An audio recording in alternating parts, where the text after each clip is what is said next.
안녕하세요, 임태형입니다. 중학생들과 초등학생들을 위한 고교 선택 전략, 앞으로 몇 편의 짧은 영상들을 통해 다뤄볼 예정인데요. 오늘은 그 첫 번째 시간으로 일반고 선택 기준에 대해 알아보도록 하겠습니다.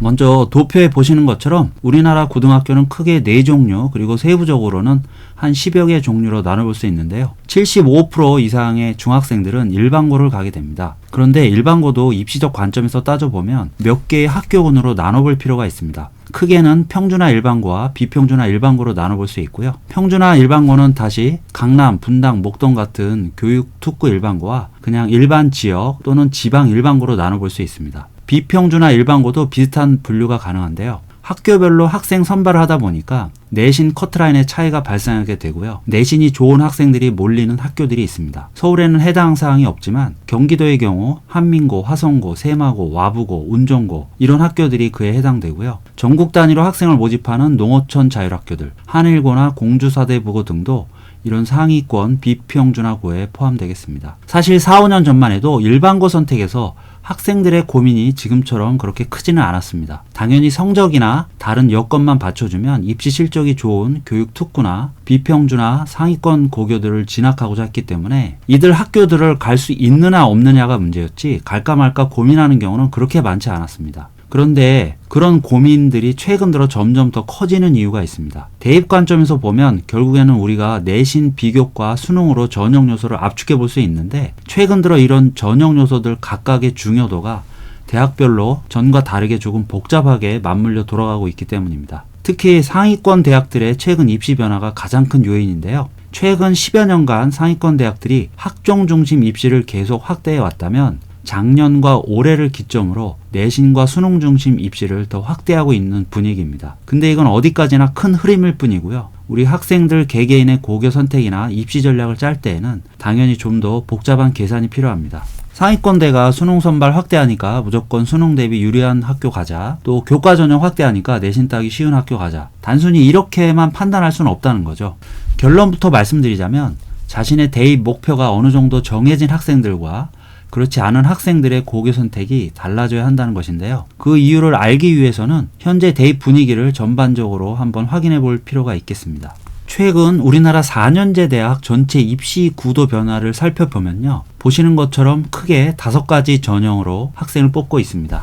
교과 전형은 내신과 수능 최저 조건 등을 활용해 학생을 뽑는 전형이고요. 학종은 학교생활기록부 전반적인 내용과 면접 등을 통해 학생을 뽑는 전형입니다. 수능은 흔히 말하는 정시 전형, 그러니까 수능 점수로 학생을 선발하고, 논술은 대학별 서술형 평가를 통해 학생을 선발하는 전형입니다. 기타 전형에 예체능계 학생들의 실기 전형이나 재외국민 전형 등이 포함될 수 있습니다. 내년 입시, 그러니까 2023학년도 입시까지는 이런 전형별 선발 비율이 이미 확정된 상태인데요. 교과 전형이 약간 늘어나는 추세만 명확히 드러나고요. 학종이나 수능, 논술 등은 큰 변화가 없는 것으로 나타납니다. 이런 전체 입시 구도는 현재 중학생들이 치르게 될 2027학년도 대입까지는 큰 변화가 없을 것으로 예상이 됩니다. 그런데 이 통계에는 함정이 하나 있습니다. 우리나라 200여 개 4년제 대학 평균 통계는 이렇지만 우리 학생들이 실제로 지원할 수 있는 또는 지원하고자 하는 대학은 많아봤자 10여 곳 이내이기 때문에 중요한 것은 이렇게 내가 가고 싶어하는 대학의 입시 구도라는 겁니다. 그리고 표에 보시는 것처럼 각 대학별 입시 구도와 전체 평균에는 큰 차이가 있습니다. 제가 크게 4개 군으로 대학을 나눠봤는데요. 먼저 최상위 5개 대학, 서울대, 연세대, 고려대, 카이스트, 포스텍 등의 대학들은 아직까지 학종 선발이 주류라는 걸 알 수 있습니다. 4년제 대학 전체적으로 가장 많이 뽑고 있는 교과 전형은 11%가 채 안 되고요. 설카포는 아예 교과 전형으로 학생을 선발하지 않습니다. 그나마 있는 연고대 교과 전형도 다른 대학들의 교과 전형과는 조금 다르게 비교과나 면접을 함께 보는 등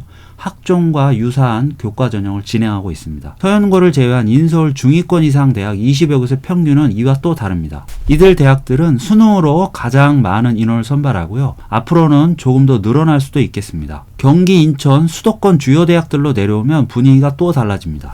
수능으로 가장 많은 인원을 선발하는 건 인서울과 같지만 교과 전형이 인서울보다 크게 늘어나는 걸 볼 수 있고요. 충청권은 교과 전형이 60% 가까이 돼서 전체 대학 평균보다 교과 전형을 훨씬 더 많이 선발하는 걸 알 수 있습니다. 그런데 이런 대학 수준뿐 아니라 지원 계열에 따라서도 입시 구도가 크게 바뀌는 경우도 있습니다. 대표적인 게 의대 입시입니다. 학부생을 뽑는 39개 의대 전체 평균을 보면 앞서 보여드렸던 서영고, 하포, 최상위권 일반 대학들과는 또 다른 선발 비율을 보입니다. 수능 비중이 가장 높고 학종보다 교과 전형이 오히려 더 많다는 걸 알 수 있습니다. 그런데 그 중에서도 상위 5개 의대, 그러니까 서울대, 연세대, 가톨릭대, 성균관대, 울산대 이런 메이저 의대들은 학종으로 절반 가까운 학생들을 뽑고 교과 전형으로는 7.7%만 선발하고 있습니다. 반면에 지방의대는 다시 교과 전형과 수능 중심으로 학생 선발이 이루어진다는 걸 알 수 있습니다. 이런 지표들이 의미하는 건 뭘까요? 당연히 목표에 따라서 입시 전략이 달라지고 고교 선택도 달라져야 한다는 걸 보여주는 거겠죠. 예를 들어서 내가 의대 중에서도 상위권 5개 의대를 목표로 한다면 단순히 내신 따기 쉬운 학교만 선택하는 게 최선이 아닐 수도 있습니다. 이 의대들은 학종 선발이 주류이기 때문에 내신 이외에도 비교과나 면접 경쟁력 등을 함께 고려한 고교 선택이 필요하겠습니다. 2021년 현재 초등학생들은 앞으로 대입에 큰 변화가 있겠지만 지금 중학생들이 치르게 할 대입은 지금 현재 이런 입시 구도와 크게 다르지 않을 것으로 예상이 되고 있습니다. 현재 고1 학생들이 치르게 될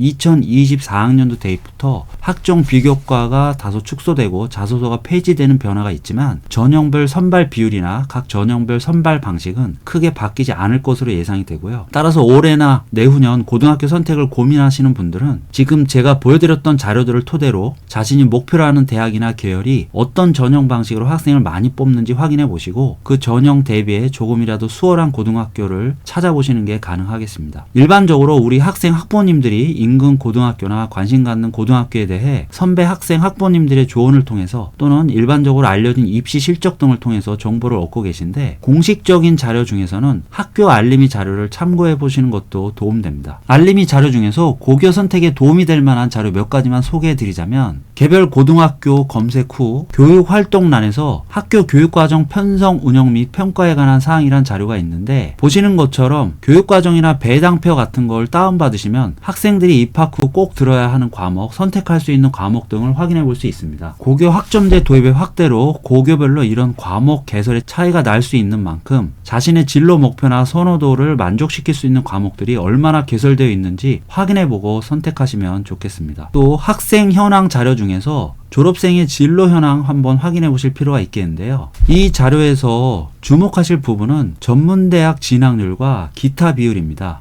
전문대 진학률은 서울 같은 경우 약 17%, 전국적으로는 약 21% 정도가 평균인데 내가 선택할 고교가 이보다 크게 높거나 낮다면 이를 통해 해당 고교의 면학 분위기나 학생들의 진학 의지, 내신 난이도 등을 어느 정도 가늠해 보는데 참고해 볼 수 있고요. 기타 비율의 경우는 실질적으로 그해 졸업생들의 재수 선택 비율과 거의 동일하다고 볼 수 있기 때문에 해당 고등학교의 입시 준비 분위기나 정시 의존도, 또 학생들의 진학 의지 등을 간접적으로 판단하는 자료로 활용해 볼 수 있겠습니다. 그리고 마지막으로 학업 성취 사항란에서 교과별 학업 성취 사항을 확인해 보실 수 있는데요. 상대 평가 과목들은 평균이나 표준 편차를 통해 내신 난이도나 학생들의 점수 분포를 어느 정도 가늠해 볼 수 있습니다. 특히 표준 편차가 낮은 과목들이 많다면 비슷한 수준의 학생들이 많아서 내신 경쟁이 치열할 확률이 높다는 예상을 해볼 수 있는데요. 표준 편차 17에서 18 정도를 기준으로 그것보다 높은지 낮은지를 보시면 큰 무리가 없겠습니다. 2, 3학년 때 나오는 절대평가 과목들은 A 성취도 비율이 과목별로 얼마나 되는지 확인해 보실 필요가 있는데 일반적으로 A 성취도 비율이 높은 학교가 대입에서 유리할 수 있는데요. 연고대 같은 최상위권 대학을 노릴 때에는 A 성취도 비율이 너무 높아도 오히려 손해를 보는 경우가 생길 수 있습니다. 대학별로 절대평가 과목에 대한 평가 기준이 다르기 때문인데 이와 관련해서는 나중에 별도의 영상으로 자세히 설명해 드리는 시간 가져보도록 하겠습니다. 특히 자신의 목표 대학이나 학과를 대략적으로라도 아직 정하지 못한 중학생들,